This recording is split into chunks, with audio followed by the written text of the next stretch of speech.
টেটের ফল প্রকাশ শীঘ্রই জারি হবে। 13,421টি শূন্য পদের জন্য বিজ্ঞপ্তি। যারা পরীক্ষা দিয়েছিলেন তারা তাকিয়েছিলেন আজকের দিনের জন্যই। এবং আপনাদেরকে জানিয়ে রাখি, সুমন আমাদের প্রতিনিধি আমাদের সঙ্গে রয়েছে। সুমন, একটা বিষয় জানার চেষ্টা করবো, সেটা হচ্ছে যে এই যে আটকে ছিল এতদিন, কেন এতদিন ফল প্রকাশ হয়নি, সেই প্রশ্নও তো অনেকে করছিলেন।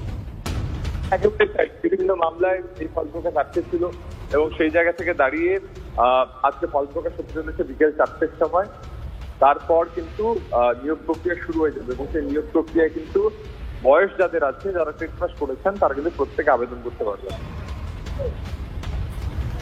সঙ্গে থাকো সুমন। আরো একবার আপনাদেরকে জানিয়ে রাখি, আজ বিকেল 4টে 2023-এর টেটের ফল প্রকাশ শীঘ্রই জারি হবে। 13,421টি শূন্য পদের জন্য বিজ্ঞপ্তি। 13,421টি শূন্য পদের জন্য বিজ্ঞপ্তি।